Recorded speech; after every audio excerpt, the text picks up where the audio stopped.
Hello, my friends. Today I'm going to be wrapping up everything that I watched and read in the month of September. It was quite a lot, so without further ado, let's get into it. The first thing I watched was Jaws in cinemas. This year is the 50th anniversary of Jaws, and would you believe I'd never seen it before? I'm so glad I got to watch this iconic classic for the first time on the big screen. 5 out of 5 stars. I then saw the latest Conjuring film, The Last Rites. I really enjoyed this one. I think it's much better than The Devil Made Me Do It.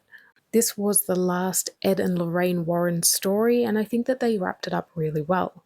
It had a very familial drama element to it, aside from all of the horror. And I know that it's getting some bad rep for the CGI, but there was a giant Annabelle in this movie, and Annabelle is my favorite. I then watched Deep Blue Sea, which is a shark movie from the 90s. This is a movie I've actually seen before. In fact, I watched it as a child and thought it was Jaws, but it wasn't. It's about genetically engineered sharks that pick off a team of scientists one by one. This movie has pure 90s vibes. It's so nostalgic, and it's definitely one of the better shark movies I've seen. And then I watched another shark movie, Under Paris, and this is about a shark that gets let loose in the Seine, which is a river in Paris. In fact, it gets let loose during the Olympics. It's really wacky and kooky and crazy, but it was fun. I then went to the cinemas to see The Long Walk, which is an adaptation of the book by Stephen King. And this was one of the best horror movies I've seen this year. It's also one of the best Stephen King adaptations. In this movie, 50 boys volunteer to walk until they die. There is no finish line, it's just who is left standing. If they fall below a certain speed, they get shot. And it's really about the friends they make along the way, as cliched as it sounds. It touched my heart so much. They changed the ending from the book, and I'm really glad with what they did with it because the ending in the book was not one of my favorites. This was much better. I think that this is a better story on the big screen than as a book. I then watched what might be the worst movie I've ever seen in my life. I didn't even want to give this a star. Not one star. It deserves no stars. Borderline is a horror comedy that came out this year starring Samara Weaving and Ray Nicholson. And it's about a guy that is obsessed with Samara Weaving's character. She's a celebrity and he's a super fan. And he breaks into her house and tries to marry her. And it's god awful. It's such a bad movie. Like, nothing happens in this movie. The pacing is off. The script is terrible. It's honestly so bad. I hate that I wasted my time on this movie. And it sucks because Samara is such a scream queen. She's so beloved in the horror community, but this was woeful. I then watched Screamboat, which was actually really fun. So this is from the same makers as Terrifier, and it is a live action horror version of Steamboat Willie. And I'm telling you now, he does not hold back. The violence and the gore is off the charts.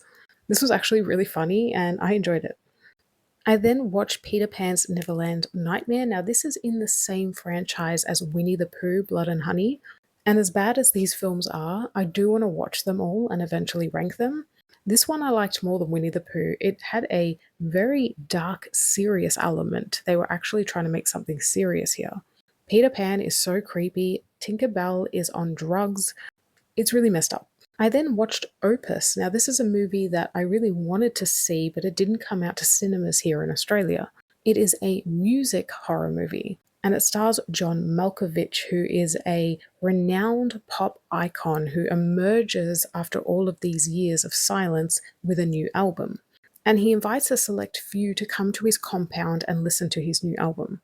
But when they arrive, well, things are not quite right. And this movie was really disappointing because I was so engaged right up until the third act, and then it just fell apart. They did not know how to land the plane with this movie. It had a lot of potential, but it took a nosedive. I then rewatched Final Destination Bloodlines because I love it and my husband hadn't seen it, and it still holds up. So good. I then went to see The Strangers Chapter 2, and this movie is not as bad as everyone's saying it is. Like, is it great? No. Is it terrible? No. I think it's better than Chapter 1. It is basically a 90-minute chase sequence, but I was entertained. I think the lead really held up. She's a great actress.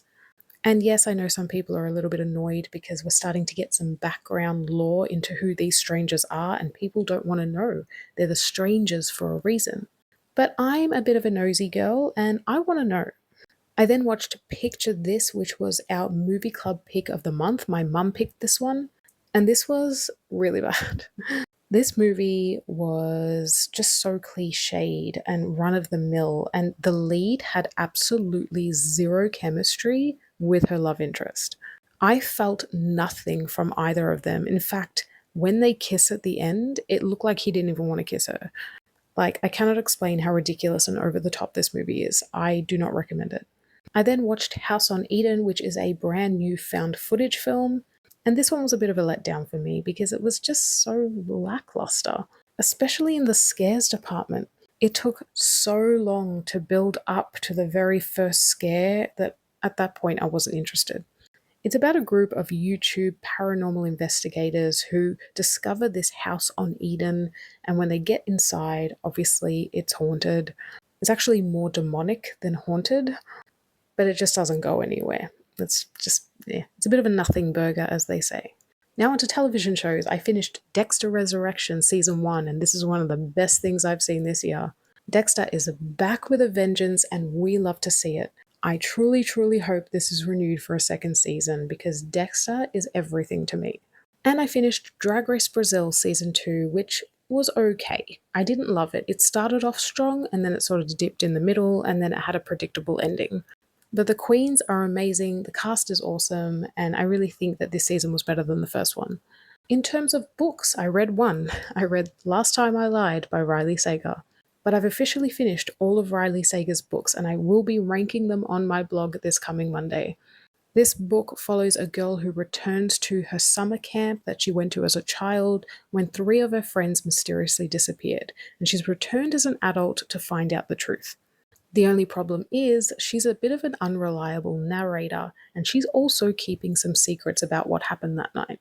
I think the lead up to the reveal was a lot more exciting than the answers we actually got at the end. It was a little bit lackluster, but I really enjoyed the build up to those answers. And this is definitely not one of his worst books. And so, my friends, this is everything I watched and read in the month of September. Next month is spooky season, and you guys know that's when I come alive.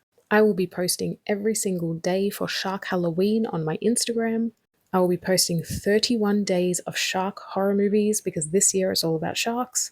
And I'll be going to see movies like The Black Phone 2, Him, hopefully I get to see Shelby Oaks, and I'll be watching Welcome to Derry, which is the It prequel.